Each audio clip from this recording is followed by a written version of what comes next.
아멘. 얼마 전에 한국갤럽에서 종교 실태 보고서를 냈습니다. 그 종교 실태 보고서에 보면 여러 가지 내용이 나와 있는데 그 가운데 제 시선을 끈 항목이 비종교인이 각 종교에 대한 호감도를 조사한 내용이었습니다. 그 호감도가 불교, 천주교, 기독교 순인데요. 이 순서야 우리가 예전에도 그랬기 때문에 알고 있는데 이 불교와 천주교와 기독교의 퍼센트 차이가 상당히 격차가 많이 나더라는 것입니다. 예를 들면 40대의 경우 불교에 대한 호감도가 30%입니다. 그런가 하면 천주교의 호감도가 18%, 그리고 기독교의 호감도는 12%입니다. 50대 같은 경우는 불교에 대한 호감도가 28%, 천주교에 대한 호감도 17%, 기독교에 대한 호감도가 11%밖에 되지 않습니다. 이런 이유가 기독교가 그런 가지고 있는 부정적 이미지 때문이라는 그런 분석을 하는 글을 제가 보았습니다. 제가 이 자료를 보면서 인터넷을 보다가 한 분이 이런 글을 올린 글을 봤습니다. 제가 그 글을 한번 읽어드리겠습니다. 저는 무교지만 여러 종교에 훌륭한 가르침이 많다는 것을 알고 최근 종교에 관심을 갖기 시작했습니다. 그러나 제가 직접 겪은 종교에 관한 불쾌한 일들이 모두 기독교인들과 연관되어 있기 때문에 기독교를 제외한 천주교와 불교에 관심을 갖고 있습니다. 실제로 모든 기독교인들이 일반인들이 보기에 그런 행동을 하는 것은 아니지만 많은 무교인들이 기독교에 대한 부정적인 생각을 갖는 것을 보면 상당수 기독교인들이 안 좋은 행동을 하는 것 같습니다. 제가 이 글을 읽다가 예전에 여러분들에게 소개했던 책이 떠올라서 제 책장에서 그 책을 다시 꼽았습니다. 더 예수처럼 덜 종교적인 이라는 책인데요, 그 책에 제가 밑줄 친 것을 다시 보게 되었는데 그 책의 저자가 이렇게 얘기합니다. 교회는 유리창과 현관 문과 벽을 넘어 지역사회 속으로 녹아들어가 세상 사람들이 필요로 하는 빛을 비추어야 한다. 그러나 많은 교인들이 예수님의 시대의 바리새인들처럼 세상과 분리된 채로 살아간다. 그래서 저자가 계속 이 얘기합니다. 그 저자는 칼막스가 말했던 종교는 인민을 노예로 만드는 아편이다 라는 말까지 인용하면서 앞으로 계속적으로 종교가 그렇게 많은 의식과 부속물로 치장하게 되면 정말로 최면자가 될 수가 있다. 이 최면자가 될 수 있다는 건 무엇입니까? 교회가 생명력을 잃어버리면 사람들을 위로하는, 그냥 사람 그 안에서만 위로하는 최면제가 될 수밖에 없다는 것입니다. 저는 이 글을 다시 읽으면서 그때도 밑줄처럼 읽으면서도 심각성을 느꼈지만 다시 한번 심각성을 느끼게 되었습니다. 이런 측면에서 저자가 종교 신앙생활을 해서는 안 되고 우리가 정말로 하나님이 원하시는 건강한 신앙생활을 할 필요가 있다고 이야기합니다. 여러분, 우리가 지금 계속 살펴보고 있는 이 사도행전은 성령의 역사가 아주 강하게 나타나서 심지어는 성령행전이라고도 불립니다. 그런 성령의 역사가 많이 나타난 결과로 인해서 초대교회가 거기서 태동이 되었습니다. 교회란 게 거기서 처음 생긴 것입니다.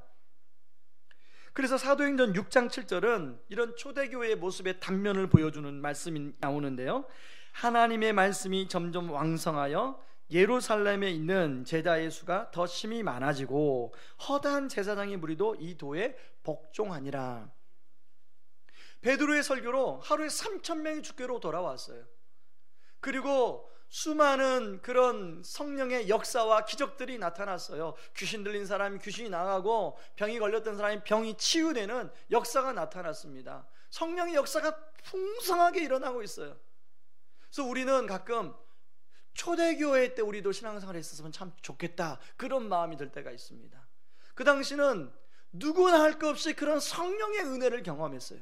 그런데요, 제가 이 말씀을 준비하다가 이렇게 성령의 역사가 풍성하게 일어났는데 그런 성령의 역사의 혜택을 보지 못하는 사람들이 있더라고요.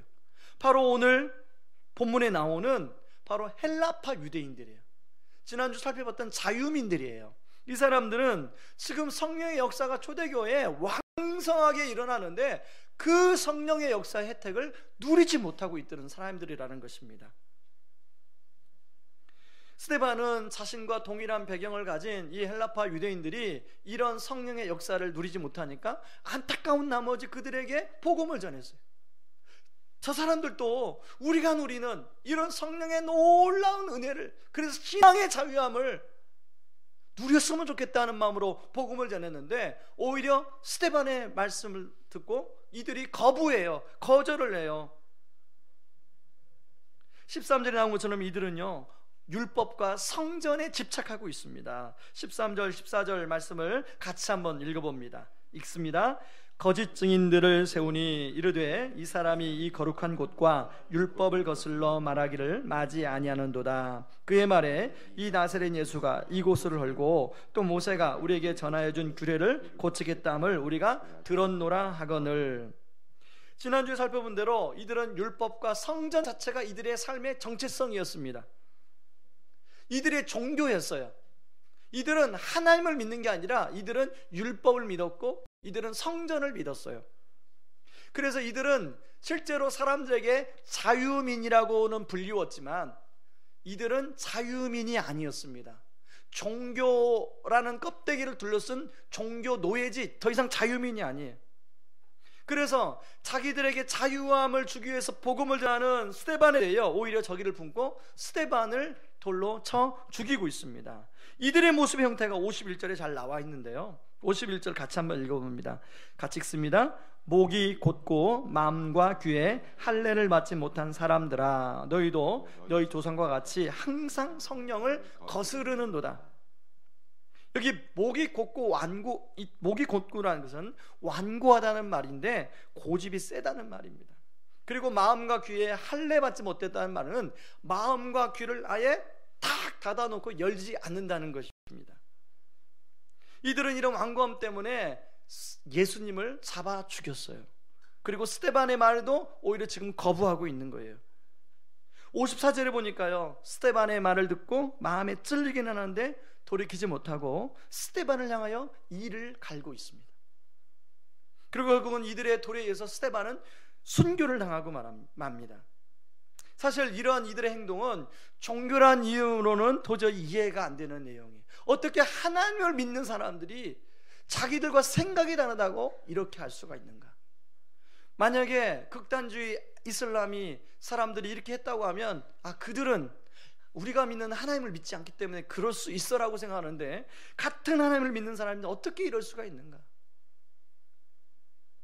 이런 종교인들은 자기들이 만들어준 율법을 지키고 그 율법을 지키지 않는 사람들을 이렇게 죄인이라고 취급하기 때문에 자꾸 일반 사람들과 자기와 분리를 시킵니다. 그런데 이런 비슷한 모습이 기독교 극단주의를 표방하는 사람들에게도 나타나고 있더라는 거죠. 예를 들면 불신지옥 예수천당으로 외치는 그런 사람들 여러분 보셨을 것입니다. 불신지옥 예수천당 그 말이 거짓이 아니에요. 진리예요. 맞는 말입니다. 그런데요, 그들이 그렇게 외침을 통해서 물론 그 말씀을 듣고 예수를 믿는 사람들이 있을 텐데요, 제가 보는 견해에서는 오히려 그것 때문에 예수를 믿는데 방해를 받는 사람이 훨씬 더 많은 것 같아요. 중요한 것은 우리가 좋은 진리를 전하는데 무례하게 전하면 안 된다는 거죠.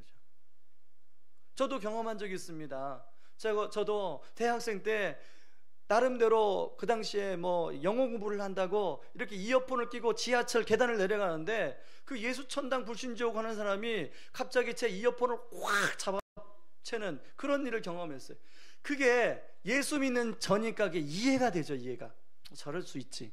얼마나 그 복음을 전하고 싶었으면 저럴 수, 이게 이해가 되는데요, 이게 안 믿는 사람이 겪어봤다고 생각해 보십시오. 그 사람은 절대로 교회 안 옵니다. 그 사람은 아무리 주위에서 누가 잘해주고 교회 가자고 해도 절대 교회 안 와요.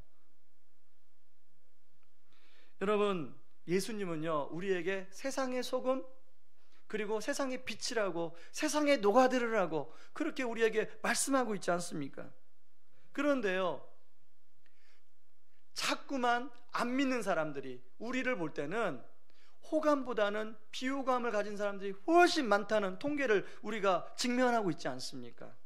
그런 차원에서 저는 오늘 말씀을 준비하면서 우리가 건강한 믿음, 정말로 주님이 원하시는 건강한 신앙생활을 하는 것, 그렇게 될 때 우리가 건강한 사회를 저는 만들 수 있다고 생각합니다. 이 부분에서 오늘 말씀을 가지고 한 두 가지를 여러분과 살펴보기를 원합니다.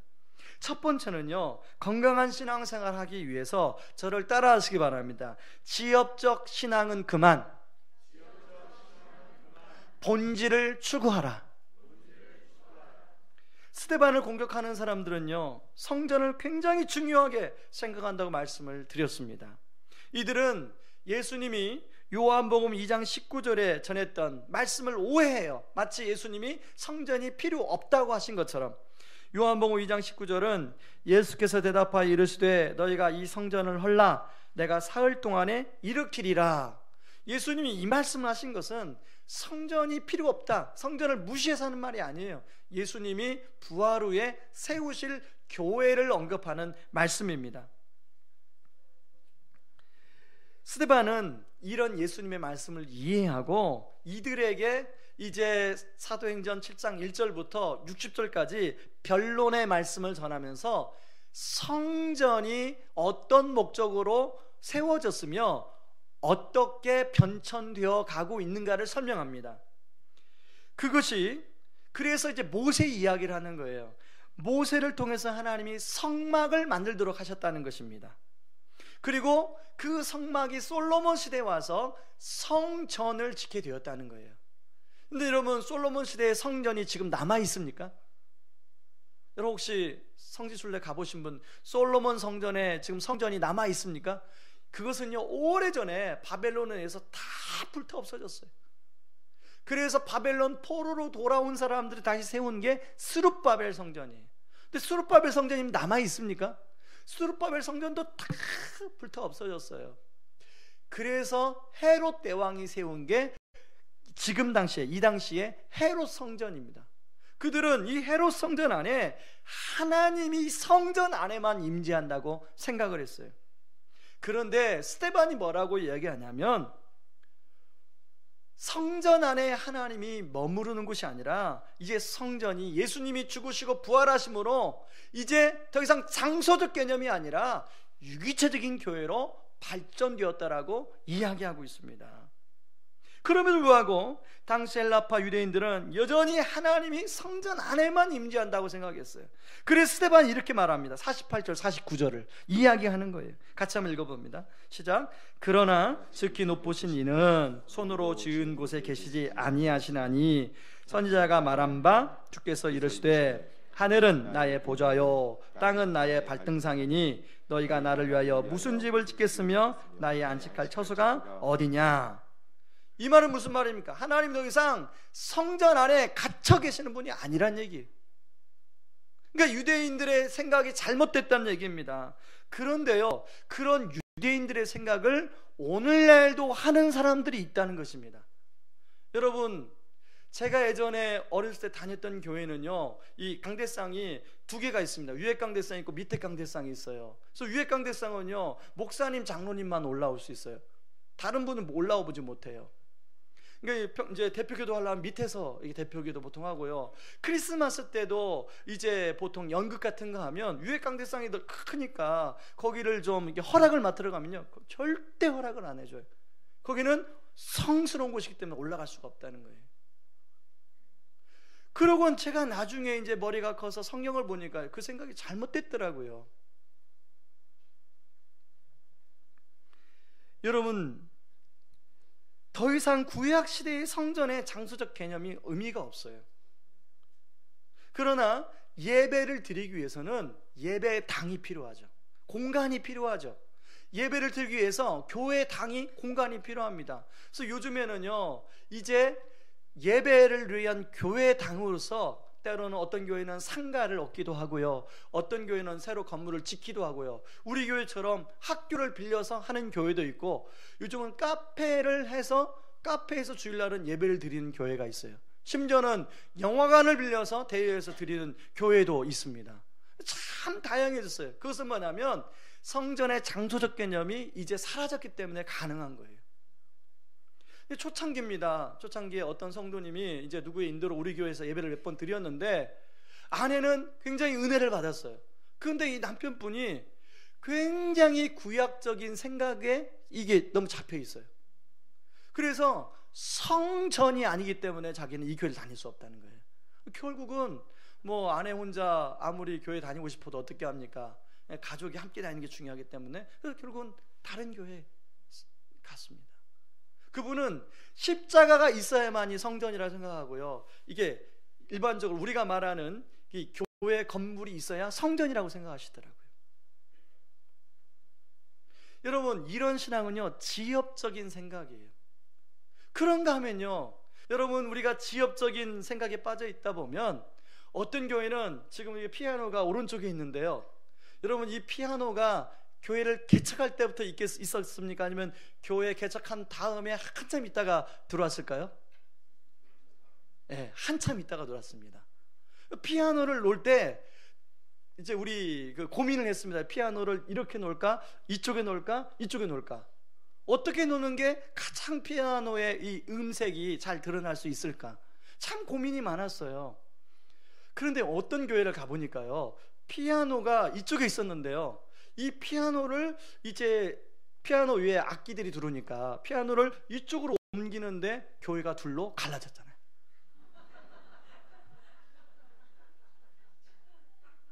이게 우스운 이야기지만, 우리가 우습게 생각하지만요, 우리가 지엽적인 생각에 그것이 신앙이라고 생각하면 우리가 그런 오류를 얼마든지 범할 수 있다는 것입니다.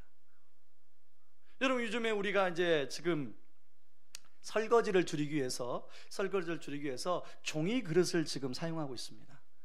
여러분, 이 종이 그릇을 사용하는데도요 참 스토리가 많았습니다. 근데 종이 그릇을 막상 사용해 보니까요, 또 좋다 싫다, 왜 또 이걸 사용하느냐 하는 분들이 계세요. 여러분, 여러분, 우리가 다른 생각 없어요. 종이 그릇이 이게 재활용하기도 쉽고 분리수거하기도 쉽고 설거지도 줄이고 성도들의 수고를 덜해주기 위해서 이게 종이 그릇을 한 거예요. 그냥 그렇게 이해하시면 됩니다. 여러분, 오늘 점심도 맛있게 드시기 바랍니다. 그런 지엽적인 생각에 여러분 더 이상 매이지 마시고, 우리가 정말로 본질이 무엇인가를 우리가 집중해야 돼요. 여러분, 우리가 지금 이렇게 학교를 빌려서 예배하지만 진짜 본질은 이곳에 하나님의 임재가 있느냐, 하나님의 임재를 사모하는 성도님들이 그걸 사모하며 예배를 드리느냐가 그게 본질이라는 것이죠. 이제 여기 장소가 이제 비좁으면 우리는 그 체육관을 이제 빌려서 체육관으로 가서 또 예배를 드릴 예정이 있습니다. 저는 할 수만 있다면요 학교에 남고 싶어요. 학교를 빌려서 예배를 드리고 싶어요. 왜냐하면 제가 이제 주변에 그 상가를 빌려서 교회에 하는 목사님들 만나보니까요, 이제 교회가 부흥하다 보니까 상가를 처음에는 200평을 빌렸는데요, 이제 300평을 빌리고 400평을 빌리고 어떤 교회는 1000평을 빌리더라고요. 그러니까 이 상가세가 엄청나게 늘어나는 거예요. 그래서요, 상가세를 내는 것보다도 은행에 대출받아서 교회 건물을 짓는 게 훨씬 싸서 교회를 지었어요. 그래서 교회를 지어서 보니까 또 대출 이자가 또 만만치 않은 거죠. 저는 그런 어떻든 할 수만 있으면 하나님이 허락해 주는 한 저는 학교에 머물기를 원합니다. 그래서 우리가 사실은 학교라 좀 불편합니다. 5층까지 여러분 올라오시면 좀 불편하신데, 그런 불편함은 그건 우리가 감수해야 돼요. 우리가 진짜 마음을 드려야 할 것은 비록 5층에 예배당이 있지만 여기에서 정말로 하나님의 은혜를 사모하고 그런 마음으로 예배를 오셔야 됩니다. 그게 본질입니다. 그런 차원에서 여러분, 저는요 이렇게 15분 전에 찬양을 하는데요, 그 찬양이 사모가 되는 거예요. 15분 전에 와서 가급적 15분 전에 올려오려고 애를 씁니다. 여러분, 저는 모든 우리 성도님들이 그런 마음으로 하나님께 드리는, 이게 준비 찬양이 아니라 정말로 하나님과 영적인 소통하는 게 이게 본질이니까, 예배의 본질이니까 이 예배의 본질에 여러분들이 집중할 수 있기를 바랍니다. 여러분, 오늘 본문에 보면요, 이 사람들이 또 율법에 매이는데요, 여러분, 율법도 하나님이 하나님과 교제하기 위해서 그 당시 준 거 아닙니까? 그런데 예수님이 죽으시고 부활하시면 이제 예수님의 관점으로 율법은 새롭게 해석되고 조명되어야 돼요. 그런데 여기 본문에 나와 있는 사람들은 자꾸 구약시대의 율법을 지켜야만 거기에 생명이 있다고 생각하는 거예요. 근데 구약시대 그런 것만이 아니라 오늘날도 많은 사람이 이런 율법주의적인 신앙생활을 한다는 것입니다. 여러분, 제가 어렸을 때요, 어머니가 이제 한 6살, 지금도 기억이 납니다. 너 하나님 말씀 안 듣고 내 말을 안 들으면 밖에 나가면 너 하나님한테 혼나? 그러면 항상 혼났습니다. 무릎이 깨지든 어디 다치든 항상 그랬던 기억이. 그러다 보니까 제 안에 하나님은 무서운 하나님, 제가 조금만 곁길로 나가도 하나님은 혼내시는 하나님이에요. 그러다가 머리가 커진 다음에 예수님을 인격적으로 만나고 나서, 아, 예수님이, 하나님이 사랑의 하나님이구나, 인격적이신 하나님이구나, 사랑의 하나님이란 큰 폭 아래 공의로운 하나님이 존재하시는구나 라는 깨닫게 됐어요. 지금은요, 어떤 일이 생기면 저는 항상 대입하는 게, 하나님이 저의 아버지시고 제가 하나님의 자녀라는 사실을 항상 대입합니다. 왜? 그게 본질이니까요. 여러분, 지금도 이걸 내가 꼭 지켜야 돼, 꼭 이걸 지키지 않으면 하나님께 벌을 받아, 이렇게 혹시 율법적으로 눌려서 신앙생활 하는 분이 있다면 때로는 그것이 필요하지만 자유해질 필요가 있습니다. 여러분이, 우리 하나님은 그렇게 여러분을 어떤 말씀 하나로 여러분의 삶을 이렇게 옥죄이는 하나님이 아니세요. 하나님은 인격적이신 하나님이고 우리를 인격적으로 대하기를 원하세요. 여러분, 인격적이신 하나님을 잘 이해하기 위해서는 여러분이 직접 하나님을 대입을 해보시고 여러분 자녀에다가 여러분을 대입해 보시면 훨씬 이해가 빠릅니다. 여러분, 만약에 여러분이 우리 자녀를 그렇게 막 율법적으로 달달 볶으면 애들 집 나갑니다. 애들을 인격적으로 대할 때 아이들이 건강하게 자라가는 거예요. 여러분, 오늘 스데반이요, 이 사람들에게 변론을 하면서 그 성경과 율법의 지엽적인 신앙에 매여 있는 사람들에게 아브람, 모세, 요셉을 소개하고 있어요. 아브람과 요셉과 모세를 소개하면서 어떤 데 포커스를 맞추냐면 아브람의 삶, 요셉의 삶, 모세의 삶을 인도하시는 하나님의 포커스를 맞추고 있더라는 것입니다. 한번 살펴보겠습니다. 여러분, 7장 2절을 보세요. 7장 2절에 보면 영광의 하나님이 아브라함에게 보이기 시작했어요. 여러분, 지금 이 사람들은 아브람과 요셉과 모세를 굉장히 중요한 자기들의 조상으로 생각하는데 하나님은 그 조상이 훌륭한 게 아니라 그들에게 있어서의 하나님이 훌륭하다고 얘기합니다. 4절에도 하나님이 그를 거기서 너희 지금 사는 땅으로 옮겼느니라. 6절에도 하나님이 또 이같이 말씀하시되, 9절에도 여러 조상이 요셉을 시기하여 애굽에 팔았지만 하나님이 그와 함께 계셔 그 모든 환난에서 건져내사 애굽 왕 바로 앞에서 은총과 지혜를 주심에 바로가 그를 애굽과 자기 온 집의 통치자로 세웠느니라. 바로가 세운 게 아니에요. 하나님이 그렇게 하신 거예요. 그리고 7장 17절에도 하나님이 아브라함에게 약속하신 때가 가까움에 이스라엘 백성이 애굽에서 번성하여 많아졌더니 모세를 보내는 거예요. 모세가 한 게 아니에요. 하나님이 때가 되매 모세를 보낸 거예요. 그러니까 스데반이 지금 이야기하는 핵심이 뭐냐면, 너희들 지금 아브람, 모세, 요셉, 그들이 만든 율법, 그들이 만든 성전에 집착하고 있는데 그게 중요한 게 아니라 하나님이 필요해서 그렇게 하셨다는 거예요. 여러분, 아브람 아브라함과 요셉과 모세의 공통점은요, 하나님과 친밀함을 누렸다는 거예요. 여러분, 아브라함은 이사야 41장 8절에 보면 나의 벗 아브라함의 자손아, 그리고 요셉은 창세기 39장 이제 2절 3절에 보면 하나님과 함께 계셔라는 표현이 아주 반복되어 나와요. 그런가 하면 모세는 사람이 자기 친구의 이야기한 같이 여호와께서 모세와 대면하여 말씀하시매, 하나님과의 친밀함을 누렸던 사람들이에요. 여러분, 하나님과 친밀함을 누리다 보면 하나님께서 우리의 삶을 그렇게 친히 인도해 주신 줄 믿습니다. 지난 주 중에 사회훈련 오리엔테이션이 있는데 한 집사님이 그렇게 기도 제목을 내시는 거예요. 이제까지는 다른 사람 삶 속에 일하셨던 하나님에 대해서 너무 많이 들었다는 것입니다. 이제는 올해는 더 이상 다른 사람 삶 속에서는 일하시는 하나님이 아니라 내 삶 속에서 일하시는 하나님을 경험하고 싶다는 거예요. 제가 그분의 기도 제목을 듣고요, 제가 개척하기 전에 했던 기도가 떠올랐어요. 제가 교회 장소를 놓고 기도할 때, 그리고 하나님의 인도하심을 놓고 기도할 때 제가 일관되게 했던 기도가 있는데, 하나님, 저를 하나님의 선한 손길로 인도하여 주옵소서. 그것이 제 주관적인 느낌이 아니라 누구나 알 수 있는 하나님의 증거가 드러나게 하여 주옵소서. 왜냐고요? 하나님, 이 지금은 하나님의 역사가 느껴지지 않은 때 우리가 살고 있습니다.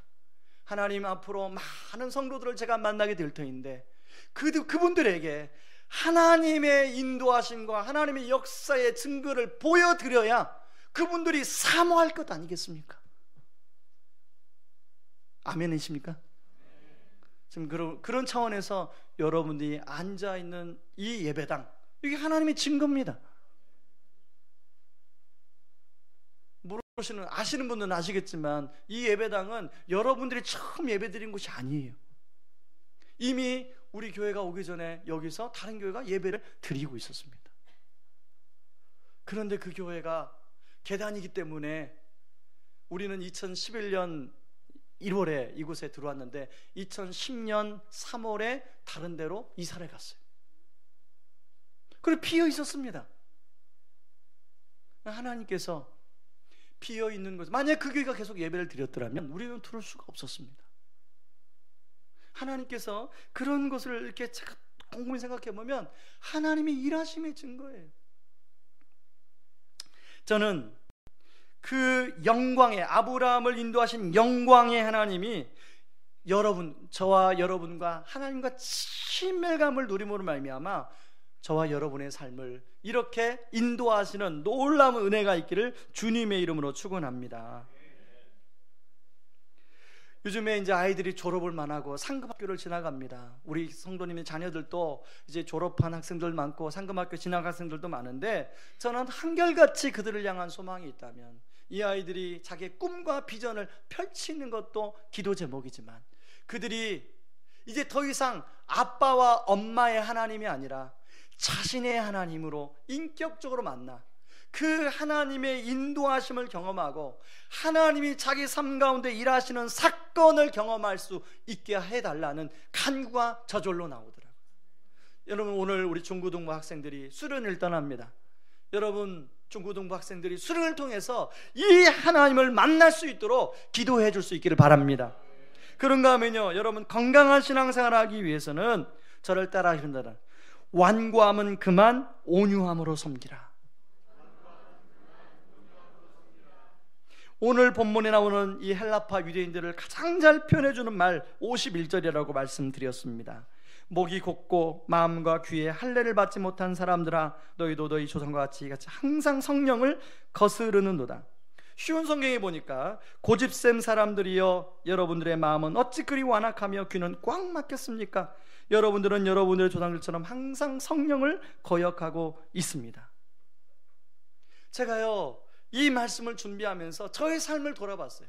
저의 삶을 돌아봤더니 저의 삶에 하나님께 순종의 역사의 그 줄기가 있습니다. 그런가 하면요, 하나님 성령을 거스린 줄기가 있더라고요. 그런데 순종의 역사의 줄기보다 성령을 거스린 줄기가 훨씬 많아요. 여러분 어떻습니까? 근데 진짜 감사한 것은 성령을 거스렸는데 하나님이 참아주시고 기다려주신 것이 너무 감사해요. 그리고 하나님은 제가 별로 순종한 게 별로 없는데 순종한 것들마다 하나님은 대박을 터뜨려 주셨어요. 저의 인생만 그랬습니까? 여러분의 인생 그렇지 않습니까? 여러분 곰곰이 생각해 보면 내가 하나님께 순종한 것보다 불순종한 게 훨씬 많은데, 불순종한 것은 하나님이 참아주시고 기다려주시고 때로 눈 감아도 주시고, 순종한 것은 하나님이 대박을 터뜨려 주시는 거예요. 그래서 오늘날 우리가 여기 앉아 있는 거 아니겠습니까? 그래서 성령을 거역하고 있는 게 다른 사람이 아니더라고요. 여러분 집에서 자녀들을 키울 때 보면, 이제 어릴 때는 부모가 따라와라 그러면 얘가 말없이 따라와요. 근데 이제 조금씩 머리가 커지면 싫어, 안 돼, 가기 싫어, 이런 말을 아이들이 너무 자연스럽게 해요. 혹시 여러분 가정은 별로 그런 말 안 하나 보죠, 자녀들이. 그런데요, 마치 하나님 앞에서 제가 그러더라고요. 싫어, 안 돼.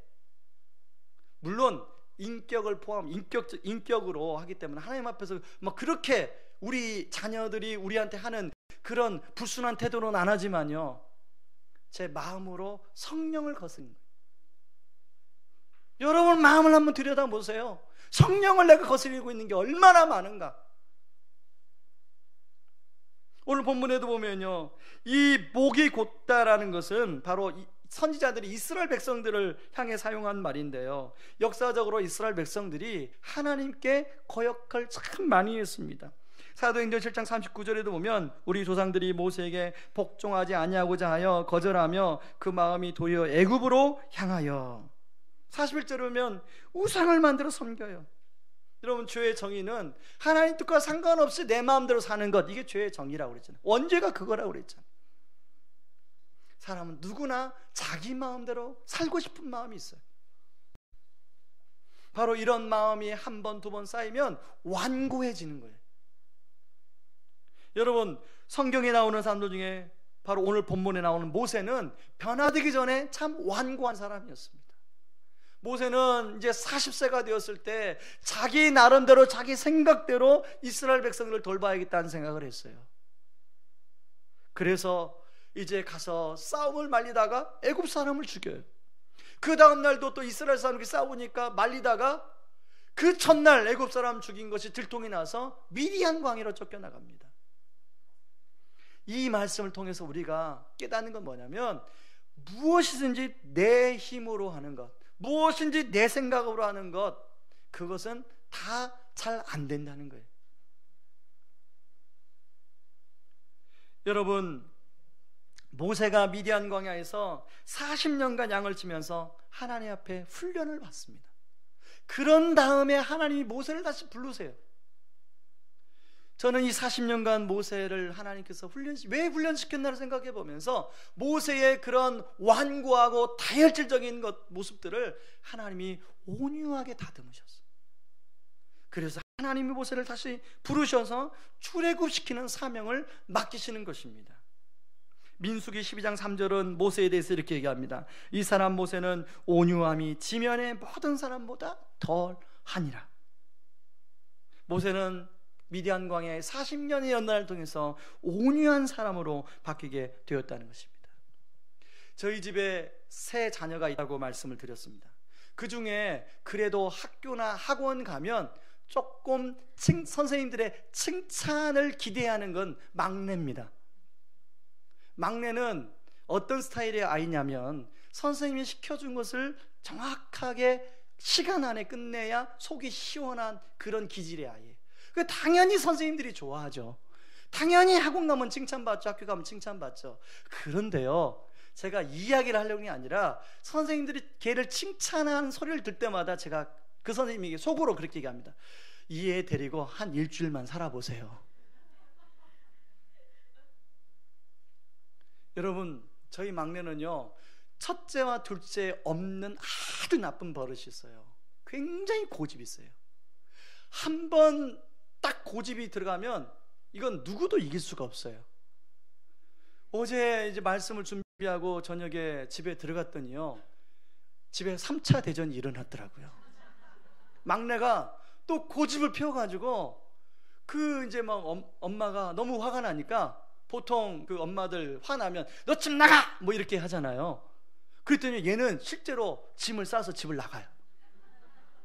초등학교 6학년짜리가. 고집이 있어요. 근데 제가 이야기하는 건 지금부터 진짜입니다. 제가 그 아이의 모습을 보면서요, 제 빙의를 보는 것 같아요. 제 어린 시절에 꼭 그랬어요. 제가 그 아이처럼. 참 하나님도 정교하시지. 유전자를 하나 딱만 바꾸면 그것만 빼고 좀, 첫째 둘째는 없으니까 막내까지 탁 제끼면 됐을 텐데, 제가 넷째를 못 낳는 이유가 또 그런 애가 나올까 봐. 여러분, 여전히 그런데 하나님이 그동안에 이런저런 연단을 통해서 제 완고함을 다듬어 주셨음에도 불구하고 여전히 가끔씩 제 안에 이런 완고함의 흔적들이 남아있는 것을 보게 됩니다. 그럴 때마다 하나님 앞에 다듬어 주시도록 또 엎드려지고 기도하는데요, 여러분들은 어떠십니까? 한번 여러분 옆에 이 분을 한번 보시기 바랍니다. 굉장히 옆에 있는 분이 온유하시죠? 네. 한번 이렇게 보세요. 옆에 있는 분이 참 온유하시잖아요. 그런데 여러분, 결코 얼굴의 온유함 때문에 속에 있는 완고함이 있다는 걸 속지 마시기 바랍니다. 네. 네. 여러분, 좀 황혼이혼 하는 분들이 많아요. 근데 황혼이혼 하는 분들의 제가 누군가 분석한 자료를 보니까요, 자식들이 자랄 때까지는 참고 살아요. 완고함을 참고 살아요. 그러다가 자식들 시집 다 보내면 더 이상 참을 수가 없으니까 이제 갈라서는 거예요. 그래도요, 한쪽이 완고하고 한쪽이 부드러우면 끝까지 참아요. 근데 완고한데 이제 계속 참다 보면 이쪽도 완고함이 생겨요. 그러니까 갈라서는 거예요. 여러분, 이제 어제가 발렌타인데이였죠. 혹시 여러분 남편분들 초콜릿 받으셨습니까? 네. 일부 때는 어떤 분이 그러더라고요. 발렌타인데이였어? 여러분, 초콜릿을 주는 것보다 더 중요한 게 그런 완고함을 여러분이 세월이 가면서, 젊었을 때는 완고함이 있을 수 있어요. 근데 세월이 가면서 하나님의 여러분 인생 가운데 하나님의 개입하심으로 그런 완고함이 부드러움과 온유함으로 바뀌어지는 것을 배우자에게 선물해 주는 은혜가 있기를 주님의 이름으로 축원합니다. 그래서 여러분들이 살면 살수록, 또 내년도 발렌타인 초콜릿 안 줘도 괜찮아요. 내년 발렌타인 때는 여보, 당신과 살면 살수록 내가 당신과 결혼한 게 정말 잘 결혼한 것 같아, 이런 말을 들을 수 있기를 바랍니다. 어떤 분은 야, 이건 꿈인데, 그런 분들이 계신지 모르겠어요. 예전에는요, 리더십이라고 하면 강하게 앞에서 이끄는 주도적 리더십만을 말했습니다. 그런데 요즘에는요, 온유한 리더십을 얘기해요. 다시금은 한 조직을 이끌기 위해서는 강하게 해서만 안 된다는 거예요. 부드러운 리더십으로 온유하게 그 조직을 잘 이끌어야 된다는 것입니다. 여러분, 우리 이제 다락방이 이번에 28개 정도 다락방이 이제 만들어졌는데요. 이번에도 다락방 순자님들이, 새로운 순자님들이 많이 세워졌습니다. 근데 작년입니다. 작년 처음 이제 다락방을 편성하고 순자님을 세울 때 한 집사님께 순장님 좀 맡아주십시오. 그랬더니 그분이 하신 얘기가, 목사님, 저는요 리더십이 없습니다. 목사님, 저는요 말주변이 없습니다. 목사님, 저는 의왕 우리 교회에 와서 은혜 받고 이제 훈련 받은 지 1년밖에 안 됩니다. 근데 제가 한 번도 경험 없는데 어떻게 순장합니까? 그랬던 집사님이요, 지난 1년간 이제 상황이 되니까 뭐 순장으로 순종해 주셔서 하시는데 얼마나 그 다락방을 잘 섬겼는지 몰라요. 물론 다른 선생님들도 참 열심히 그 다락방을 섬겨주셨는데요, 정말로 그 다락방을 열심히 섬겼어요. 제가 왜 그 다락방의 그 순원들이 왜 그렇게 반응을 할까 보다 보니 이분은 뭔가 이게 강한 리더십은 없어요. 그런데 굉장히 부드러운 카리스마, 따뜻한 마음으로 순원 한 사람 한 사람을 그렇게 마음 들여 섬겨주시더라고요. 저는 여러분, 이번 이제 새롭게 세워진 순장, 또 기존의 순장님들도요, 여러분 순장님이라고 해서 여러분하고 특별히 다른 사람 아닙니다. 여러분하고 성정이 똑같은 분들이에요. 그러니까 여러분 먼저 이제 훈련 받아서 순장으로 세워졌는데요, 여러분 긍휼히 여겨주시기 바랍니다. 순장님이라고 뭔가 나랑 다르다고 생각하지 마시고, 나랑 똑같지만 훈련을 먼저 받은 것뿐이다 생각하시고 긍휼히 여겨주시고 순장님을 위해서 많이 기도해 주세요. 그러면 여러분의 모든 다락방 순장님들이 다 좋은 그런 다락방으로 그렇게 하나님이 만들어줄 줄 믿습니다. 이제 명절이 다가오는데요, 여러분, 우리가 예전에 명절에는 자꾸 믿지 않는 사람들과 이제 명절에 어쩔 수 없이 함께 시간을 보내야 되잖아요. 참 그게 괴롭습니다. 특별히 제사를 지내는, 큰 집을 두고 있는 그런 가정들, 또 제사를 지내고 아내는 믿는데 남편이 이제 그 형제들이 제사를 지낼 경우에는 참 괴로워요. 힘들어요. 그것처럼 곤욕스러운 게 없어요. 그런데요, 예전에는 그것이 곤욕스러워서 분리하려고 생각했지만 이제는 분리가 아니라 우리가 온유함으로 섬김으로 그들의 삶에 녹아드는 그런 명절이 될 수 있기를 주님의 이름으로 축원합니다. 그래서 지금은 당장 아니더라도 우리가 그렇게 온유함으로 그들을 섬길 때 분명히 그들 속에 나중에 복음을 전할 기회가 아마 찾아올 줄 믿습니다. 이 시간에 같이 찬양하고 좀 기도하기를 원합니다. 주님 말씀 앞에선 당신은 참된 예배자라는 찬양입니다.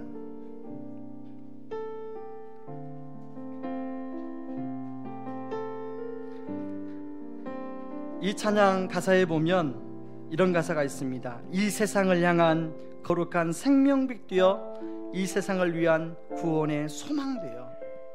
이 가사를 생각하며 우리가 한번 찬양을 음미하며 하나님께 올려드리도록 하겠습니다. 찬양합니다. 주의 말씀 앞에서 당신은 참된 예배자, 그토록 찾으시던 하나님의 기쁨,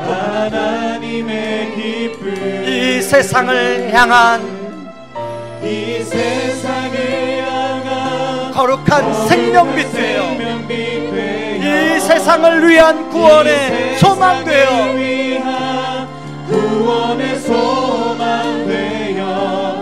영원한 하나님의 나라 함께 세워가리. 주의 부르심 따라 당신의 삶을 드릴 때 세상은 당신 안에서 주의 영광 보리라. 이 세상을 이길 주님의 군사 되어 주님의 군사 되어 이 세상을 섬길 주님의 손과 발 되어 영원한 하나님의 나라 함께 세워가리. 저는요 이 말씀을 준비하고 다 마무리하면서 기도하는데 이런 마음이 들었어요. 나는 그리스도인으로서 믿지 않는 친구, 내 주변의 사람들은 나의 모습을 보며 기독교에 대해서 어떻게 생각할까? 학교에 믿지 않는 행정실장님, 믿지 않는 선생님들은 나를 바라보고 우리 교인들을 바라보면서 기독교에 대해서 어떻게 생각할까? 이런 질문이 들었습니다. 여러분, 이 질문을 통일하게 여러분들 해보시기 바랍니다. 우리가 부른 찬양의 가사처럼 세상을 향한 거룩한 생명빛 되어 이 세상을 위한 구원의 소망으로 하나님은 살아가기를 원하십니다. 그런데 여러분, 우리를 향해서 비호감을 가진다면 어떻게 되겠습니까?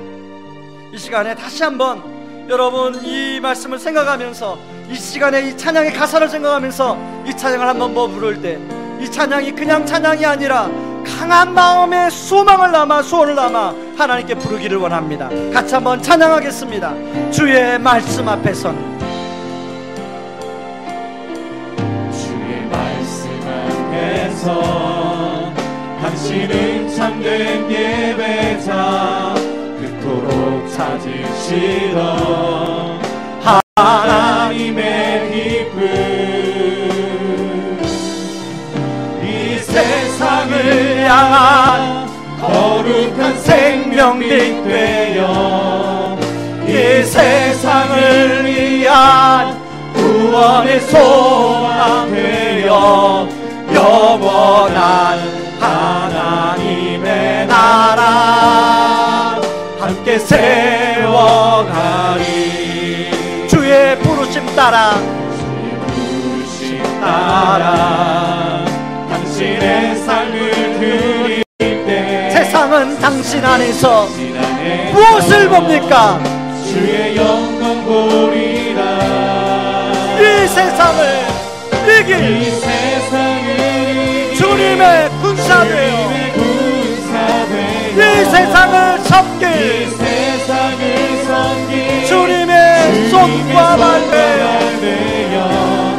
영원한 하나님의 나라 함께 세워 한 번 더 이 세상을 향한 거룩한 생명빛 되어 세상을 향한 거룩한 생명빛 되어 이 세상을 위한 구원의 소망 되어 영원한 하나님의 나라 함께 세워가 이 세상을 이길 이 세상을 이길 주님의 군사 되어 이 세상을 섬길 주님의 손과 발 되어 영원한 하나님의 나라 함께 세워가리. 우리 이 시간에 같이 한번 말씀 붙들고 기도할 때 하나님 아버지 지역적 신앙에서 본질인 하나님의 친밀함을 누리게 하여 주옵소서. 하나님 완고함은 그치고 온유함으로 세상 속에 녹아져 섬기게 하여 주옵소서. 우리 같이 한번 기도하겠습니다. 주여 하나님 아버지 감사합니다. 이 시간에 아버지 하나님 말씀을 가지고 다시 한번 우리 삶을 돌아봅니다. 아버지 하나님 우리가 아버지 세상에 아버지 섬길 주의 손과 발로 아버지 부르심 받았는데 아버지 세상 사람들이 아버지 우리를 바라볼 때 아버지 비호감으로 느끼는 그런 사람들이 너무나 많이 있습니다. 아버지 다시 한번 아버지 우리의 삶을 돌아보며 아버지 우리가 건강한 믿음 건강한 신앙생활을 아버지 돌아보고 점검하기를 원합니다. 아버지 지역적인 신앙에서 우리의 신앙이 머물렀다면 아버지 하나님 그런 것들을 아버지 이제 그치게 하여 주시고 아버지 하나님과 본질이 친밀감을 누리게 하여 주시옵소서. 하나님과의 친밀감을 누릴 때 아버지 아브라함이 누렸던 요셉이 누렸던 아버지 모세가 누렸던 하나님의 친히 우리 삶을 인도하시는 사건이 있는 줄 믿습니다. 하나님 아버지 우리의 삶 안에 아버지 하나님과의 친밀감을 누림으로 하나님과의 사건이 나타날 수 있도록 도와주시고 아버지 하나님의 인도하심이 구체적 인도하심이 우리 안에 있을 수 있도록 하나님 아버지 도와주시옵소서. 아버지뿐만 아니라 아버지는 우리가 하나님 이제 아버지 완고함은 그만 아버지 온유함으로 아버지 세상을 섬기게 하여 주옵소서. 아버지 하나님 앞에 완고했던 아버지 우리의 모습을 용서하여 주옵소서. 아버지 완고함은 줄어들고 더 순종하는 우리가 되게 하여 주옵소서. 성령을 거스리지 않는 우리가 되게 하여 주옵소서. 하나님 아버지 하나님 우리가 성령을 때마다 참아주시고 기다려주시고 용서해주시고 아버지의 주를 너무 감사합니다. 아버지 이제 우리가 하나님 앞에 세월이 가는 동안 하나님 아버지 하나님 앞에 성령에 순종하며 나간 자가 되게 하여 주옵소서. 아버지뿐만 아니라 아버지 우리 주변 사람들 온유함으로 섬기는 아버지 그 사람들 되기를 원합니다.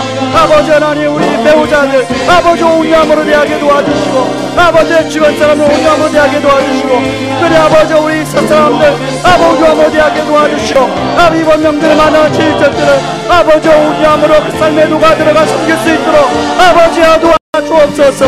그런 은혜를 주옵소서. 이 세상을 섬길, 이 세상을 이길 주님의 권사되어, 이 세상을 섬긴 주님의 손과 발되어 영원한 하나님의 나라 함께 세워가리. 하나님 아버지, 우리를 이 세상을 향한 거룩한 생명빛 되어 이 세상을 위한 구원의 소망되어 영원한 하나님의 나라를 세워가는 사람으로 부르셨는데, 하나님 우리가 그렇게 살지 못하는 모습이 우리 안에도 여전히 있었음을 하나님의 말씀을 통하여 깨닫게 되었습니다. 하나님, 우리 안에 지역적 신앙에서 하나님 우리가 머물렀다면 이제는 본질인 하나님과의 친밀감을 하나님 누리기 위해서 집중하게 도와주시고, 아브라함이 누렸던, 요셉이 누렸던, 모세가 누렸던 하나님의 친밀감을 누림으로 우리 인생에 하나님의 사건이 일어나게 하여 주옵소서. 하나님의 인도를 받게 하여 주옵소서. 하나님, 더 이상 완고함은 그만, 더 이상 성령을 거스리는 일을 그만하게 도와주시고, 하나님 앞에 온유할 뿐 아니라 내 주변 사람들에게 온유함으로 세상 속에 녹아져 그들을 섬기게 하여 주옵소서. 지금은 우리를 죄에서 구원하시기 위해 자신을 친히 십자가에 내어주신 그 크신 우리 주 그리스도의 은혜와 아들을 내어주면서까지 우리를 사랑하신 하나님의 다함없는 사랑하심과 지금도 우리를 위하여 친히 기도해 주시고 동행하여 주시는 성령님의 은혜가 세상을 향한 거룩한 생명빛 되어 지역적 신앙이 아닌 본질적인 하나님과 친밀함을 추구하며 나의 고집만을 내세우는 완고함이 아닌 온유함으로 섬기기로 결심한 모든 성도님들의 삶 위에 이제로부터 영원까지 항상 함께하기를 주의 이름으로 축원하옵나이다. 아멘.